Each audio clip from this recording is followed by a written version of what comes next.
It is the Bake It Down podcast with the sugar and sugar marketing. Corey, what can people expect on this Baking It Down podcast on this Tuesday? Well, besides these eloquent voices, you get a little nugget of bakery business know-how each and every Tuesday, parentheses for the most part.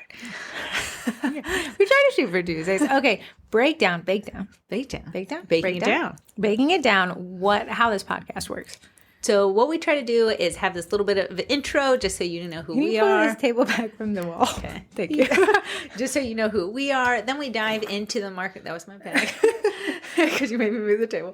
Then we dive into the meat and potatoes, and that is just something marketing related that you can take with you into the world this week. Can you bake it with you? You can bake it with you into the world this week. Okay. Then we cover, I think, is it the Cookie College? Yes. Mm-hmm. Then group stuff. Uh-huh. Then we go to voicemails, sponsors, Twinterest, mailbag. It peaks and then it falls. Okay, jumping into what we wanted to talk about this week. 5 things we can learn from my near and dear bestie, Susan Greedy Reedy. You were so good. Susan Greedy Reedy. You know it's me because I didn't say it right. Well, if you are just tuning in for the first time and you're like, who is Heather's bestie named Susan Reed? It's actually not even a friend of ours. It is a scam that's going around that targets bakers. A few months back, we actually did a cookie collab where we bake Susan Reed exactly what she wants. And paraphrase what her email is. Blue hearts with white piping. And she wants to spend about $2,000 to $2,500, and she's having an event for about 100 people, and she's an event planner. And she's found your business in your location, and she gives you a price she's willing to pay, which is well above probably what you would have quoted her anyways. It's a delicious email when you get it. And if you don't know that Susan Reed is a scam, it's very easy to fall prey to it. People always say, well, what's the hook? She ends up writing you the check. She sends you the check. You cash the check. The check cashes. Mm-hmm. Where's the catch? So what she does is she says, hey, I sent you a little bit over the amount that I promised you. So if it was $2,500, maybe she sends you $2,800. She says, I'm actually having a really big issue paying the caterer. If you wouldn't mind the extra money that I've sent you, do you mind just forwarding that on to the caterer? Here's their PayPal information. Makes total sense because you just cashed this $2,800 check. You have her money. Yeah. So you end up passing the extra $300 on to the caterer. None the wiser than in 3 days that cashed check will bounce. The bank will take back the $2,800, but remember, you already sent $300. So you essentially paid the scammer, the caterer. Yeah. The whole scam's around $300. Yes. That's the goal. It distracts you with the $2,500. It's pretty genius, but Corey and I were talking about it. Susan can actually teach us a little bit about marketing. Learn a little bit from Susan. The Greedy Reedy. So we've come up with 5 Susan Reed marketing life lessons. Yeah, and I'd like to start with be consistent. Susan is many things. She is consistent. She is consistent. What Susan does is consistently reach out for potential leads. Yeah, and she responds swiftly. She gives you all the details you need, and she responds, just everything you'd want, really. Outside of the scam, she is the ideal client. She is, because she gives you the details. You know exactly what her budget is, what you're baking for, how many people you need to bake for. The designs are simple. Yeah. She's easy to get along with. Outside of losing all this money, we can all. Client. So being consistent, tying it back to being a baker yourself, consistent communication is really key to set the expectations with your clients and your vendors. And I will say what Susan Reed does well is provide the information up front. If you are going back and forth, every time you go back and forth with a client, if you're making the client request information from you, you're one step closer to losing them. Longer funnel. It's a longer funnel. So what Heather means by funnel is a sales funnel. When someone reaches out to you, they're top of funnel. They're saying, hey, I'm interested in cookies. And you say, hey, I happen to bake cookies. Now we're one step closer to a sale coming down that funnel. Let's go through an example. Sure. I'm going to ask about yourself in one way, and then I'm going to ask about yourself in the Susan Reed way. Okay. What's your first name? Corey. What's your last name? Miracle. How old are you? 21. No. Don't lie. Don't be like Susan. Don't lie. Where do you live? Northern Virginia. What's your Visa card and the 3 digits on the back? Okay, now let's do it in the Susan Reed way. Okay. Hey, tell me a little bit about yourself, what you're looking for, and how can I make this project knock it out of the park for you? Oh, it's very open-ended. Right, it's open-ended, but I get everything I need from you in that first email versus I'm like, when's your due date? What are you looking for? Yeah. What's your order amount? I'll invoice you. Each one of those would be a separate email, and it would create a very long funnel of emails, all giving your client time to think, well, maybe I shouldn't be spending money. Life happens, and what was a steady form of, back and forth, now that, their kid fell on the playground and they're all over playing, mama doctor. Yeah. And you've lost that communication. And now you're out of sight, out of mind. Few emails bury you. So one we can learn from Susan Greedy Reedy, my girl Susie, is that just get everything you need from the client as quickly as possible. It shortens the funnel. 1, it tells you a lot more about their order. And then 2, it kind of keeps them from second guessing whether this is a good idea. Heather loves sending a bulleted list of things she needs. I love it. She does. So Heather does not let you meander through your email. She demands information in that first one so you know what's required of you. I know. And this is my own weakest point. This is my Achilles heel. Is that if someone sends me a bunch of ideas over the course of 5 to 10 emails, I'm out. Lost her. I'm out. I cannot process it. It's not even that Heather's physically out. She just will not respond. I am not your notepad. Yes. Heather wants you to come with tangible. She wants an action plan like Susan Reed had. Yeah, and I Here's can what I appreciate want. Susie. Here's what I want. This is exactly what I need. And I need it now. And I need it by this time. And it'll be this date. I need this many. I need this design. Okay. So it just makes it really nice. Positive thing we can learn from Susan is get all the information up front. If you're giving it or getting it, do not make a long sales funnel. You can see that her method is effective by how many people have fallen for it because she gives you all the information up front. A lot of bakers say, okay, cool. I have everything I need to take action. Yeah. And if we can learn anything from Susy Reedy, it's that we can be greedy with information. Quote high, send an email often. Okay, number 2. Don't take no for an answer. Susie. You cannot make her mad. She does not take no for an answer. When Susie gets a no, she's one step closer to a yes. And that's because Susan does not get her feelings hurt when someone says, hey, that date is booked. Hey, that quote is too high. Susan says, all right, you're not my ideal client. Susan is not cruising for Bruce, and she does not get her feelings hurt. Even if you say, Susan, I know you're scammed. She's like, well, I hope you have a great day too. And even if you cash the check and you get mad and you say, Susan, how dare you? She says, it's just business. No emotion. I see a lot tying this back to being a baker. No takes us to our knees. No feels so personal in business because they're not saying no to the budget. You feel like they're spitting in your face and saying, they're saying horrible no baker. to you, a 5-year-old just out there the playground with those big hopeful eyes. Please hire me. So how can we pull a Susan and separate ourselves from the sting of no? It's just business. No is just a natural state of boundary, and we almost respect people who say no. What I would like to say is we almost respect them, but not fully. Don't put yourself with your business. Make it 3 people: customer, you, and your business. So if someone says no, instead of taking it personal, they're saying no to your business, whether that's a budget issue, whether that's a timing issue. Don't take it personally. They're not saying no to your artistic Yeah, they're not ways. saying, no, I don't like you. No, they're not saying I don't like your cookies. I don't like the way you decorate. I don't like the taste. They're saying, no, my budget is telling me to tell you no. Sometimes people will be like, no, you're too high. When you heard the you, what you got to translate that is I'm too high for their budget. And turn that no back around. No is a natural state of being as a business owner. It's a natural state of a human to avoid it. However, if we can retrain the no, I once read about this guy who was a part of this kind of mastermind, and they challenged them all to get 30 no's in 30 days because people hate being told no. Yeah. The funny story is he ends up going to Krispy Kreme. And he's supposed to ask them, okay, putting the people behind the desk, or, to do crazy things. He wanted them to tell him no. He said, can I get Krispy Kreme donuts in the shape of the Olympics? This was, again, almost 15 years ago. Instead of telling him no, They did it. They made it.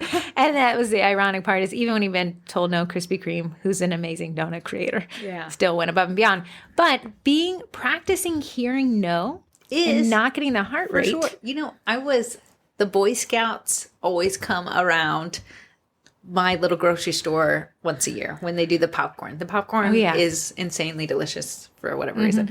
Well, I love supporting the Boy Scouts, but I will only do it like one time. Otherwise, I'm going to go broke every time I walk in. But I went in one day, bought the popcorn. The next day, a new group was out there. And they said, oh, I'm so sorry. I feel so bad telling you no, but I bought from this table yesterday. And the mom says, no, we want them to be told no. That's how they learn. If I had been told no more, I think I'd be a different business owner. I'll tell you no all the time. Okay, you don't count. You're an equal. But oftentimes I'm not told no because everyone tells me yes. I'm not told no because I never ask. And I just assume, I don't want them to hurt my feelings. There's no feelings involved with no. And once you can separate the no from the then you're better off. Thank you, Susan Reed. Moving on to number 3, cold outreach works.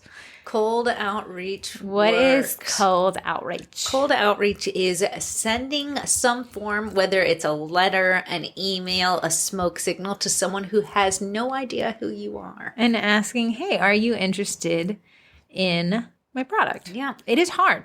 Cold outreach is hard. It's one of the hardest conversions because it's not warm. It's not warm. And what Heather means by warm is it's really hard to convert someone into a sale who's never even heard of you. Because not only are you asking them for a sale, but you have to be like, here's who I am. That's really hard to do in a short form sale. Yeah. Trust me. Buy from me. Like me. All in one. That's very hard to do. So cold outreach, you'll have to do a lot more cold outreach to get a single yes. But that's okay because we just learned from Susan Reed that hearing no is not a bad thing. Right. So cold outreach is tough because it is a numbers game. And there's ways to do it effectively and there's ways to do it pretty not effectively. I saw on TikTok yesterday, should not have been on TikTok, should not have been. But this guy said, look, I got a cold email solicitation to have a meeting with this guy about an app he was selling, software as a service. And he's like, but look, in the bottom of the email, it says, if I do the meeting, I get a $50 Lululemon gift card. So he's like, but wait, look what happens when I click on it. I can't redeem it until I schedule the meeting. He said, I'm going to schedule the meeting. He said, I've never gotten $50 to schedule a meeting. So once he scheduled the meeting, the way this third-party app works, it redeemed the gift card and it scheduled it on the guy's outreach thing. Interesting. Now, that one's a rough one because the guy is out $50, but if his product appeals to this cold outreach contact enough, then that contact will convert probably at a value much higher than $50. So what Heather's also saying there, this gentleman... Did you just say translator? Yes. First common book.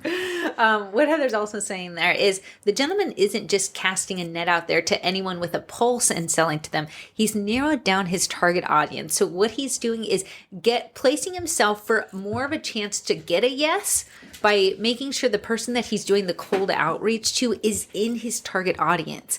So if you have someone who they are, gluten-free friendly family, like they can only have gluten-free products, and you are not a gluten-free baker, and you send a cold outreach to this family, you're going to get a no because they're not in your target audience. Yeah.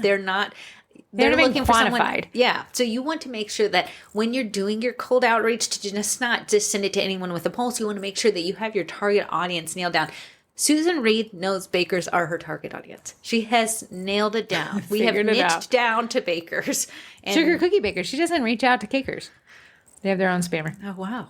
Okay. So cold outreach, but with a targeted audience. It really is effective. Now, you can make cold outreach even more effective when you make it not seem so cold. So a cold outreach definition is if Corey and I have never talked before and I knock on her door, that is cold outreach. But how can I warm up a cold contact? The way I can do that is let's pretend Corey has a cafe and I want to host a class, but we've never talked before. What I can do is I can go to that cafe and buy a coffee. I can say, Corey, I was at your cafe the other day. It is so cute. In fact, it's cute enough to have some of the cutest sugar cookies. I can almost guarantee 10 people, 10 butts in seats, all of them coffee in hand. I'll handle the marketing. I'll do this. Anyways, regardless, I really like the display at the front. Really make it, don't lie, because people can see that. Yeah. Make it true. And this cold outreach can be a little warmer. And you can say, well, what if I wanted to send 50 emails? That'd be really hard. Welcome. Yes, it is hard. It is hard. But it's always far better than sending a list of 150 contacts, the same regurgitated message that you want to use airspace for free. Yes. Right? Yes. So, Coldish warm. coldish warm. Try to get them warmer. Hopefully that coffee bot is not. Number 4, accept more than one form of payment. So this is actually an anti-Reedism. Yeah, anti-Reed because she only takes checks. Right, which a lot of bakers fall out of the funnel because they don't accept checks, thankfully, to their banking institution. Yes. So when you accept more than one form of payment, and you're not a scammer, you can appeal to a broader audience. So when I see somebody say, I only accept Venmo, I already know my grandmother Gams can't buy from them. She does not have Venmo. She'll never have Venmo. She hardly uses Amazon Prime. Yeah. So when I want to appeal to a broader audience, I'd have more than one form of payment available. How can you integrate more than one form of payment? Square is great, accepts credit cards. Mm-hmm. You could have PayPal or Venmo checkout. I think they accept credit cards as well. Mm-hmm. Kind of these broader based things. If you're only doing Cash App, or if you're only saying, ACH transfer, which is very non-mainstream here in the U.S., my mom will not figure out Zelle. Not a clue. Ain't a clue. When I go to the farmer's market, there's 1/10 there. And I only remember because I'm always at the farmer's market when I realize it, but it says we only accept cash. I will never have cash on my body. So I'm like, cannot shop there. They do not accept a credit card. So you may think, well, they communicated that, right, but Corey's not going to go to the ATM to take out $5 at a $5 fee to go buy an apple. No, I'm just going to go to the next vendor with the apples. That's a load of crap. And going to buy me some apples from there because of the convenience of it. Right. So you're saying, but I don't want to pay the processing fee. Welcome to the world of hating processing fees. It does make the world go round. And you got to ask yourself the question, does paying a 3.5% processing fee allow me to earn more than the cost of the fee? If so, it is a good business decision. It's never fun. However, it is a lot easier. And while the cash place may be saying, I don't have to pay taxes or whatever, I don't have to pay processing fee, that's for sure. What they've done is they've, in a subtle way, passed that on to the consumer when the consumer has to go get cash. Yep. And they had to pay ATM fee. Well, then you would say, then use an ATM. And I got to go strategize which ATM I'm going to drive to. You can only find an ATM when you're not looking for one. If you need an ATM. The ATM finds you. Yeah. You cannot be on the search for an ATM. It will hide itself when it's it like knows when you need the it. blue UPS mailboxes that are freestanding. Those, good luck. When I don't see them, I'm like, I almost hit that. Who uses that anymore? You know the closing donation bins? When you have something to donate, they disappear. Where do you go? Who is hiding that giant square? When you don't need anything, but you want to park there. Moving on. Number 5. I'm going to switch on number 5. Riches in the niches. What? That because you triggered a thought in me to think that Susan Reed has it niched down. So when we say riches in the niches, I'll still put in a number 6. Don't worry about it. Okay. When we say riches in the niches, it is an effective form of marketing by limiting the options we give to people. What? That sounds like the opposite of making money. Yeah. In a psychology book I was listening to because I don't read. Yeah. Susan Reed. Susan Reed. They said that they had this high-end jelly store. And at the front, they had 4 jellies. And if you try one when you came in. And then on a different day, they had 26 jellies. Okay, that's a lot. Yeah. So you think 26 jellies, the odds of you selling more jellies, all different flavors of this boutique expensive jelly, they thought they'd sell more. Actually, people purchase it less because of the analysis paralysis that leads people to think, if I buy this one, I'll miss out on 25 others. Yeah. So on the day they only had 4 jellies to test, they sold considerably more. That's because people are like, well, of these 4, I really like this one. I really don't like the other 3. Yeah. And that's what I say. Narrow down your pre-sale offerings. Just do it. You are going to like everything. You are a baker. People always say, how do I know what to nail down? I like to use these 3 things. What are your 3 best sellers? Okay. What are the 3 things you like to make the most of? Uh-huh. And what are your highest profit margins? Whatever falls within all 3 baskets, that's what's making the cut. And it doesn't have to be 10 different options. Because 10 different options is going to scare your customers away because they're not going to know which one to choose. You narrow it down to 2 or 3. My back to school, I had two options. You could get a box of crayons or a box of apples.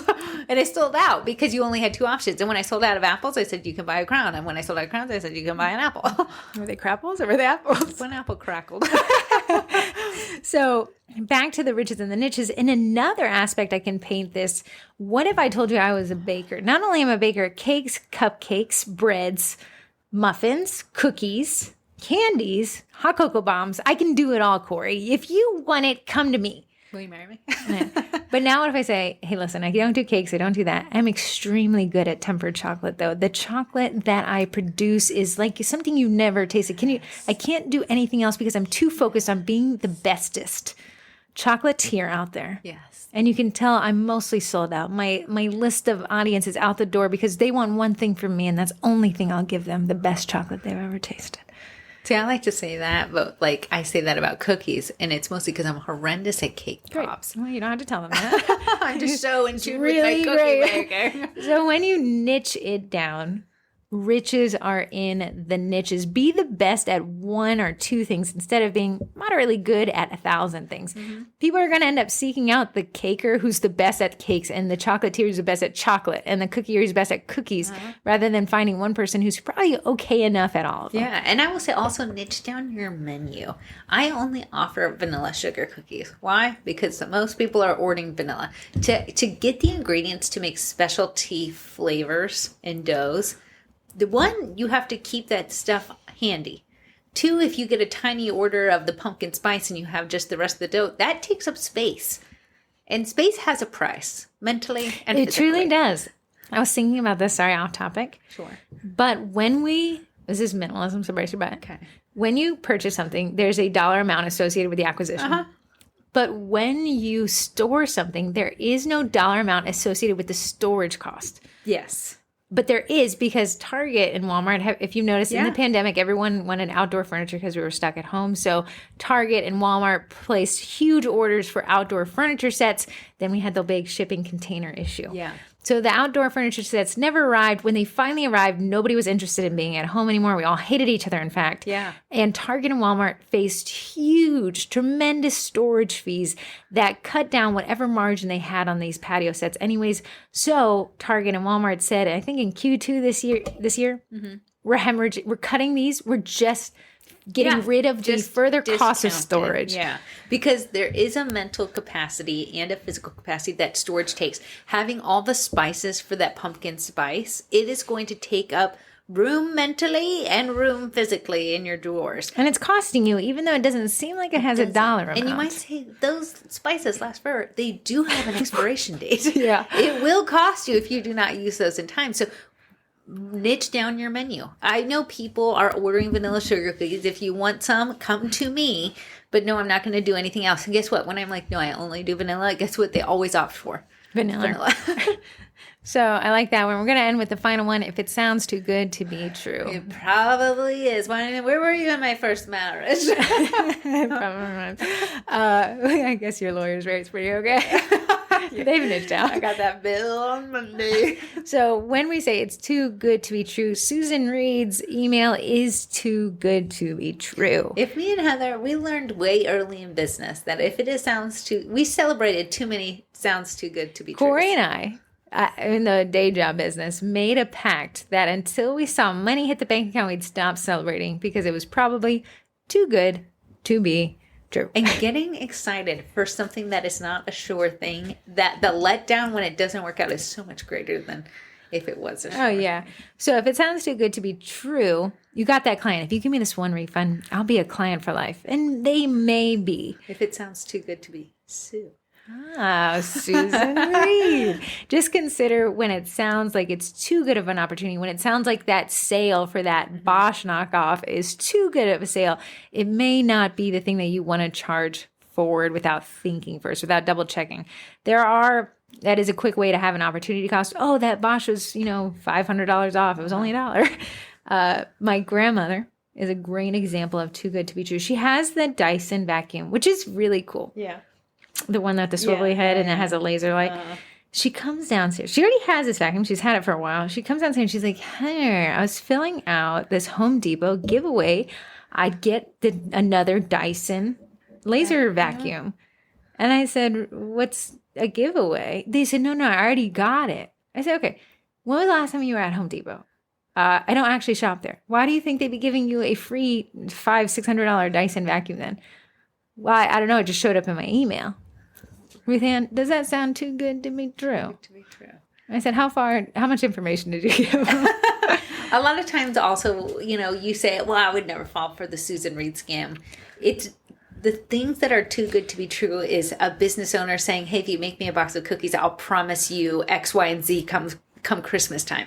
Then you put all your horses in one basket. Eggs in a horses basket. are in a basket. Horses on the sleigh. And you bake them, and then you're like, yes, this is going to work out. They're going to remember me come December. And then you hear crickets. And that's because it was too good to be true. And I hear a lot of times with business and business owners, they promised me this and nothing ever happened. And it's because it sounded too good to be true. If you come about it realistically, does this make sense? What could I be a profit from this? We had a class client. She wanted a private class, but she was pretty difficult about it. I think we talked about her, Chalet, Susie Chalet, whatever. She was very nice, but she said, if you guys can bend over backwards in this one class, I guarantee you so many other classes. To date, she's scheduled a bunch of classes. She's also canceled every single one. Yeah. She has made them little hells on earth as we jump through these continual hoops because I've already crossed my boundary once, so she knows that's not a no. I'll have to bend over for every class, which I do, which she continues to say, I can't pay today, I can't pay then, I do this, jump through that, and then finally I just end up canceling the invoice. Because it's too good to be true. Would it be nice if she scheduled the 5 classes? Sure. Has she ever done it? No. Has it caused a lot of work? Yes. Should I have not been too good to be true at the beginning? Yes. I would have saved myself a lot of headaches. She may not have booked that first class, and that would have been okay. I know. But a lot of times we see stars in our eyes and potential. When you're wearing rose-colored glasses, the red flags are just flags. Too soon. Where's your boyfriend? Took off those glasses. And I was like, what in the world? Where am I? Don't look at the man behind me. Okay, back to focusing on it. That's our 6. That's a bonus extra one. Bonus. Our 6 things we can learn from Mrs. Reed. So be consistent. Keep that funnel short. Get all the information you need in the shortest amount of time possible. Using really comprehensive forms is a great way to do that. Number 2, don't take no for an answer. Again, no, don't push it, right?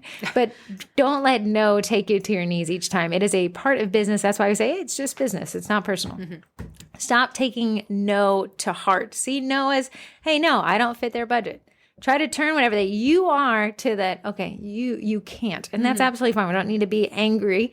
We don't need to be high emotional. People who are high emotion are kind of low in logic. And in business, you have to be really logical or you're going to end up burning a ton of bridges and making a huge mess of things. So, hey, no is not about you. No is about them, and it is okay. Number 3, cold outreach. Kind of warm it up a bit, but cold outreach does work. The more strategic you are, the more invested you are. It doesn't mean that everyone you sell to has to be someone you've shaken hands with. You can sell to people you never heard from or met. Be prepared for no's or ghosts. That's absolutely fine. It's just business, not personal. Number 4, accept more than one form of payment. It appeals to a broader audience. And then niche down your offerings. Niche down your payment options. So accept more than one form of payment, but stop being the best at everything. Be the best at one thing. You're going to appeal to a very niche audience. It feels like you're cutting off your audience. You are. But you're appealing really, really well to a select few who are willing to part with their money. Amen. And then if it's too good to be true, it's not good for you. Not good for you. Not good. Not good. That takes us through today's nugget. That was your nug. There's your nugget. So, Corey, let's switch over to the Cookie College. What do we got coming up in the college? What's coming up? What is the college? The Cookie College is me and Heather's baby child. Me's and Heather's. Is that correct? I don't think so, but I like it. Coombs and eyes. Me and Susan Reed started this. The Cookie College is courses in a membership that's geared to grow you online if you have a bakery business. It doesn't matter if you make cakes, drop cookies, sugar cookies, bro nuts, cocoa nuts. We have not cocoa down. bombs.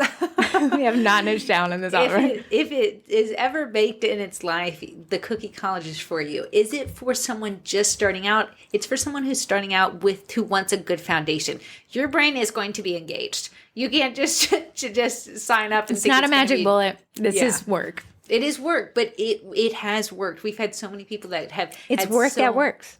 It's work that works. New motto. Work that works when you work.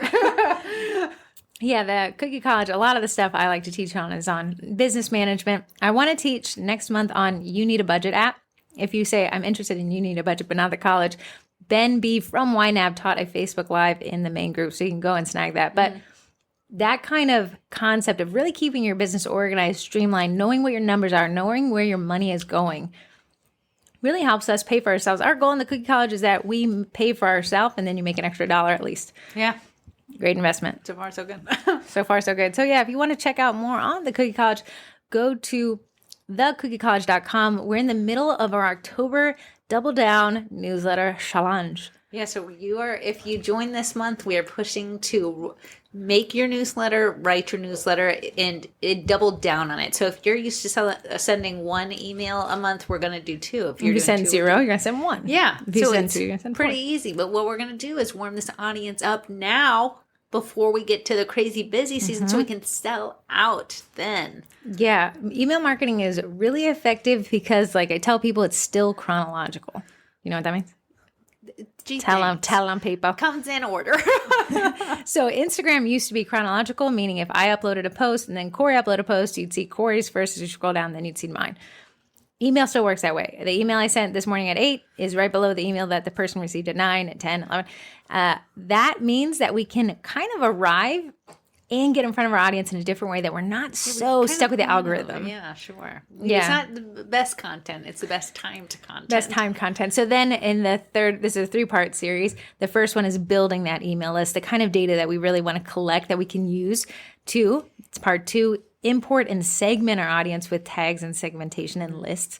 That way I can say, hey, you took a cookie class from me before. Would you like to take a cookie class from me again? Or, hey, you ordered customs from me before. Would you like to learn how to do it yourself in a class? And then you can actually create Facebook ads based on someone's email, name, and if you get it, phone number. And you can serve them ads to stay in front of them, especially if you have a pre-sale going, you want to sell that out. Just saying. But the Cookie College right now is $68 a month, but it's only $68 a month for the next 3 months. New year, new me, new price. Check it out, thecookiecollege.com. Part 3 of that little Double Down newsletter challenge is creating emails that people want to read. And that Susan is, Reed. There you go. She's got us all reading. Okay, so back to group stuff. We actually have 2 lives that I need to add, which will be awesome. But I'm going to tell you what they are, and I'm going to add them later today, so you cannot find them currently. It is, hold on, I had an email pulled up. It is time lapse videos by Nicolette Lindsay. Nice. Time lapse. Okay, when I hated how good she was. She posted a time lapse. She's in the Cookie College. And it was so cute. She's got the props dancing.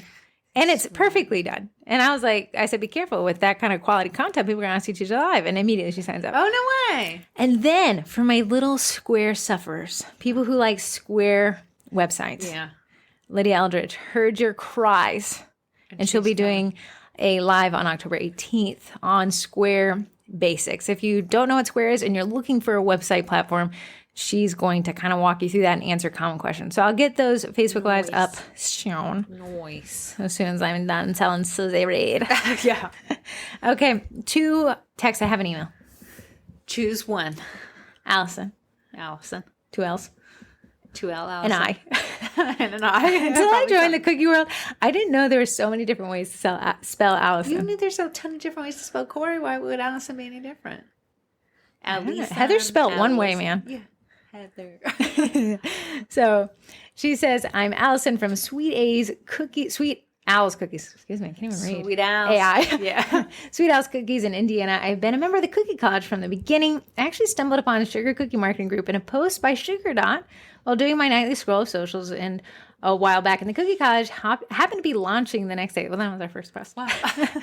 I was so excited to be a part of a couple of 100 lucky people. I feel like it was fate.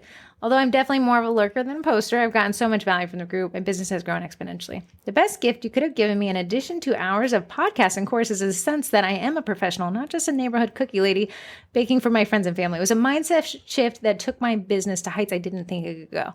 Okay, enough gushing. Here's a question. I like that first part. I have a question about asking, how did you hear about us when you get your customers? At what point in the sales funnel does it make sense to ask that? I'm pretty sure this is valuable information, but I don't know if I should be asking it on my order form request on my website, or after the order has been placed, or even when I send their final invoice. There has been some debate on this at my house, with one family member saying I should just casually ask when they come to pick up their order. But why would I only want this info from people who have purchased? Don't I want to know anybody who sends me an order request? And what about people who place orders on my website for pre-sales? Basically, what is the best and most strategic way to gather this data? Thank you for all that you do, Allison. P.S. If you read this on the podcast, I will probably scream and scare the bejesus out of my work-at-home husband. Let's scream it down. That's to Mr. Allison. Hello. Great question. And I really do like asking, where did you hear about us? Mm-hmm. Here is my caveat. Don't let it be a single line entry text.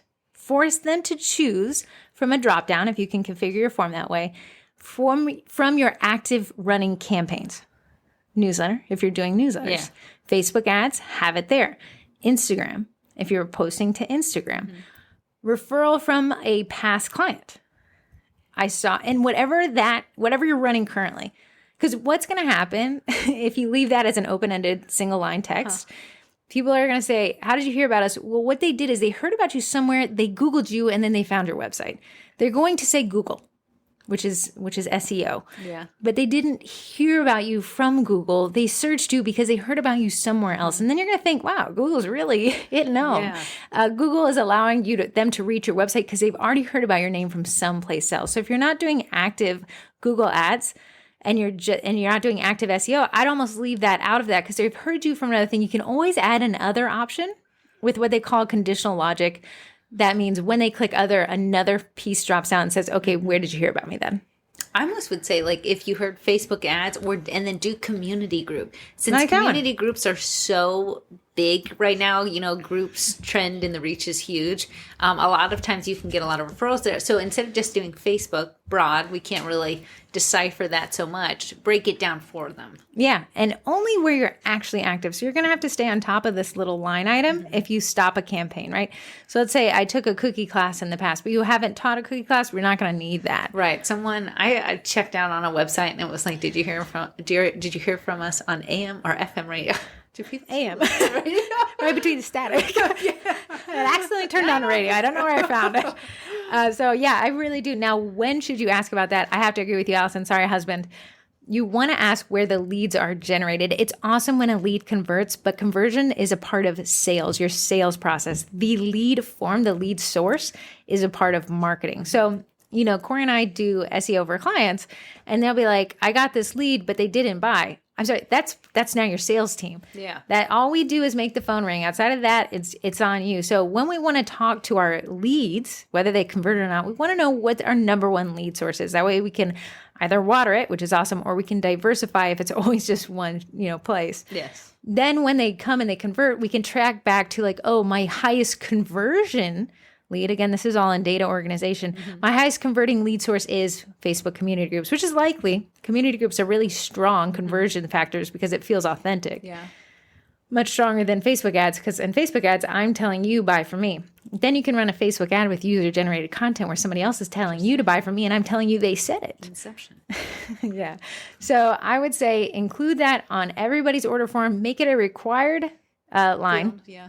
And do have the other option just in case they haven't heard from you from an active campaign or they don't remember. We don't want to lose them. And you can always have conditional logic. That second line said, if you chose other, where did you hear about me? Yeah.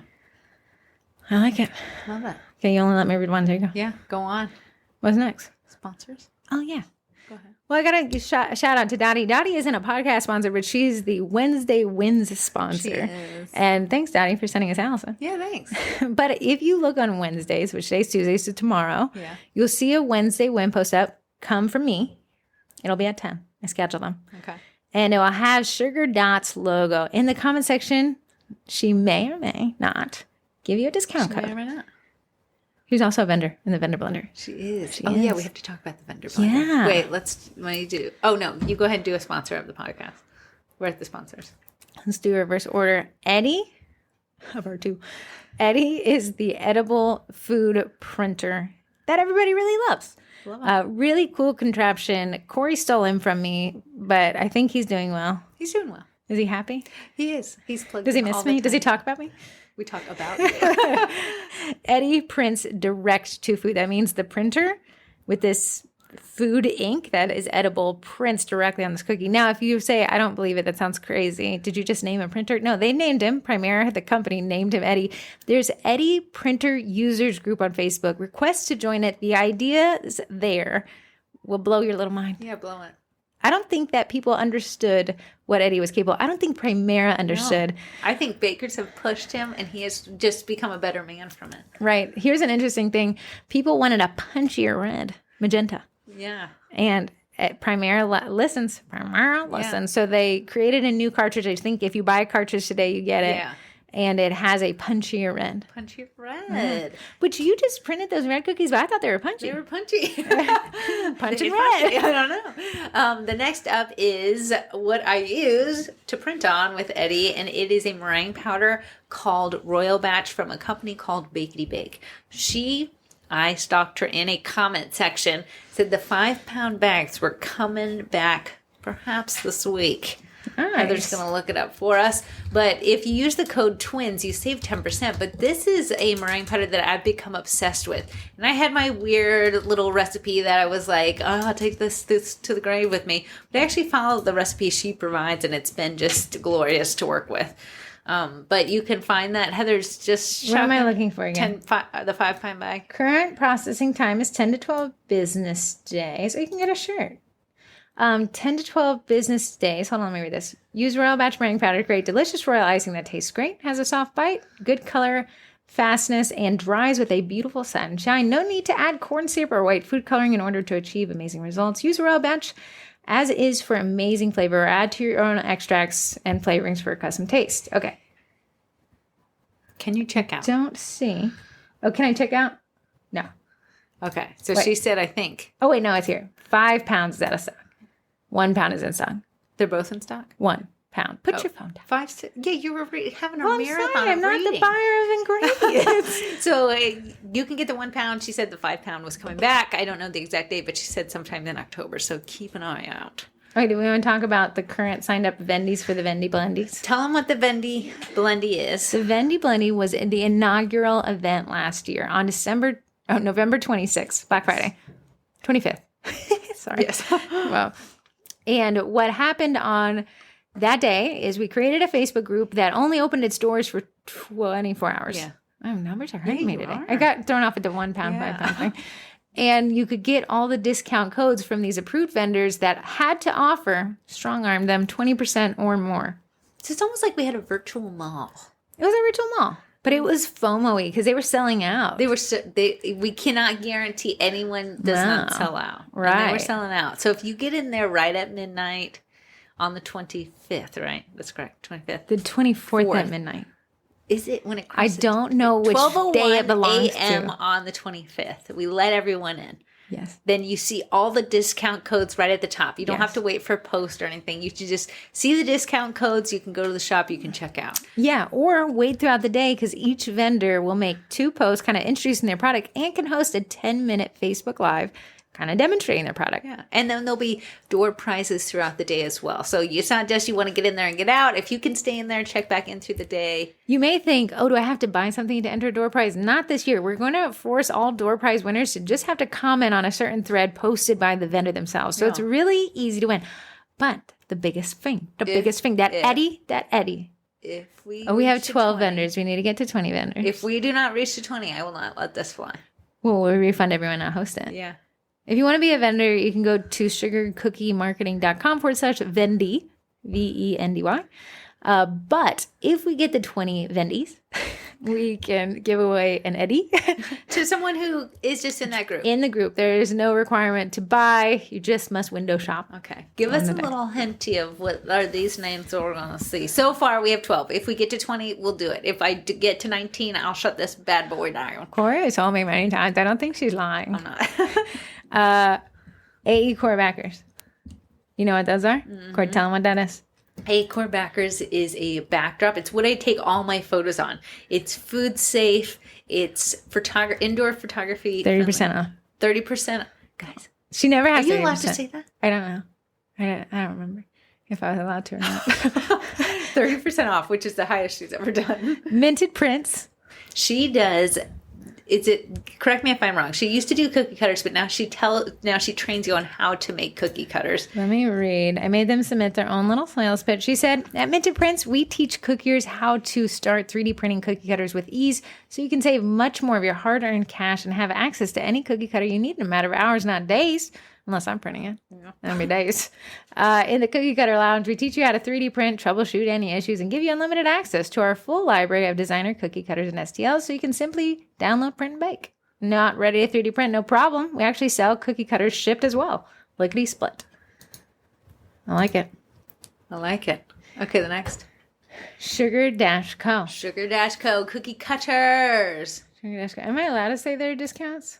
Everything is at 20% off or more, so that way you can guarantee. Yeah. And then she's doing a door prize as well. Oh, this is a crazy one. I'm not sure if it's a typo, but a box of 30 cookie cutters is her door prize. Yeah. Right. It's like just wild, which is great. Cool. She's doing 25% off. I'm not sure if I'm allowed to tell you this. Jennifer Harris from Bees Baked Cookie Supplies. Oh, Bees Baked Art Supplies. My bad. Because her email is different. Sam's Cookie Company. I'm a member of Sam's Cookie Company. It's similar to Minted Prints, but again, you can just get those files, print them. Yeah. If you don't want to work. Yeah, the people who sell STL files, God bless your hearts. Sugar Dot Cookies. Daddy. Sugar Dot. And we have the Cookie Box Club. I'm just going to read through these. Sweet Pink Olive, Busy Bakers, Sweet Details GR, which is Vanessa. She does logos, More Decor, and Cutterly, the cutter organizing app. And we need 8 more. So if you have friends, loved ones, yourself, you can sign up. Great. I think the vendor blender, if we can get it out the door, will be a blast. I'm already in a good mood that week because it's our birthday. Because we were all very scared by how you let in here. What? I will shut this down. Oh, yeah, I will. I will, though. Death ground. We're the death ground of the vendor blender. But we'll announce the vendor blender on November 1st. But what's happening on October 22nd, Twin? October 22nd is your chance to partake in the 2-year anniversary of the Sugar Cookie Marketing Group. 2 years, can you believe? No, feels like 22. 22 years, can you believe? But we are so happy that you guys have put up with us for these past 2 years. It feels like a lifetime. I feel like I have people are like, yeah, it's felt like a lifetime. Yeah, they're like, please leave. But we have a chance to get a free Eddie. All you have to do is be a member in. So you're saying, wait, are you saying I can win 2 Eddies in the next 2 months? Possibly win 2 Eddies. I would be really mad at you if you won both. But for the 2-year anniversary, you get a year of the Cookie College and an Eddie. So everyone's like, forget the Cookie College. You get a rocket ship off and just get to pure profit with your Eddie. Let's say you can have a million Eddies, but if you don't know how to sell the Eddie, then you're not making a buck. So we thought it was a nice little pair up. I feel like this month is just flying by. It is flying by. It is flying by.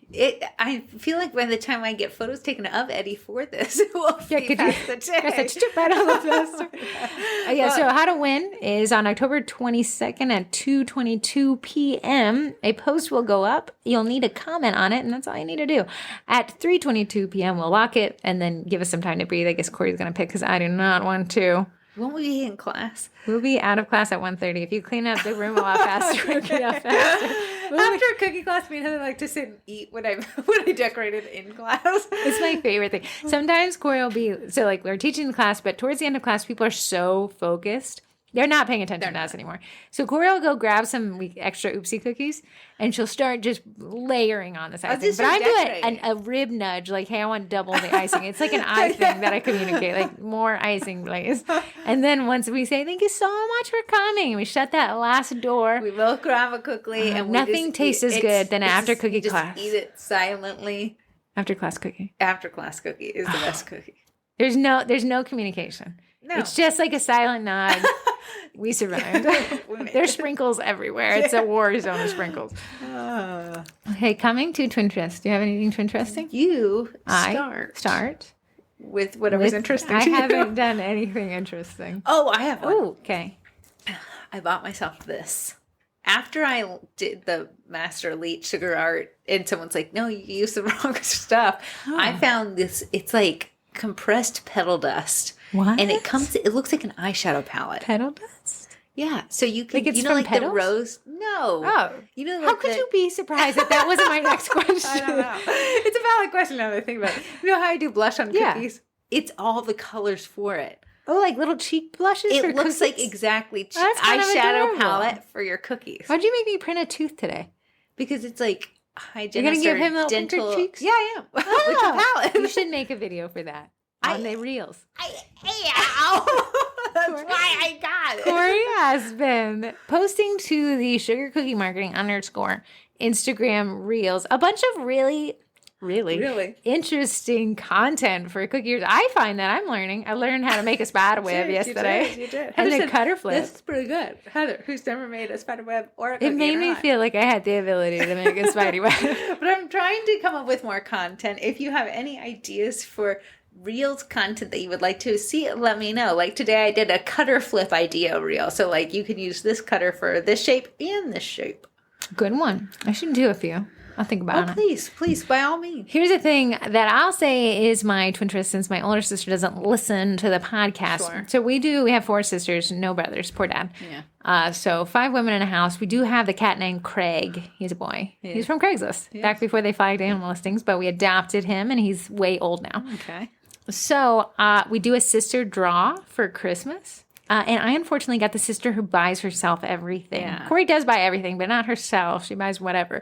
But Ashley, my older sister, if she wants, she's the Ariana Grande song, I want it, I got it. Yeah. She must go to Pottery Barn. No. And if she gets it and she doesn't want people to know about it, she'll get it, keep it quiet, but you'll buy it for her and she'll be like, oh, I already had that. You can't buy her makeup. She already has it. You can't buy her anything from Pottery Barn. She's probably got it. So then we have to get into weird gift territory, which I hate. Sometimes because you get too weird. I know. But I thought this one would be an interesting one. Her husband is a Jeeper. Had the Jeep Gladiator. Yeah. So the one with the pickup truck. And he forces her to go camping as the tent that goes over the back of the truck bed. But Ashley is not a camper. She's a glamper. So I have this heated jacket that my mom got me a couple years for Christmas, and I'm not one to keep things pretty long. I usually donate it, but that thing, you'll probably have from my cold warm hands because it has a built-in heating element. I'm about to buy one. It is very much when you go to the movie theaters and they try to make it cold so you turn over. Lasts 2 hours on high. Just for you, if you turn off the podcast now, I don't care.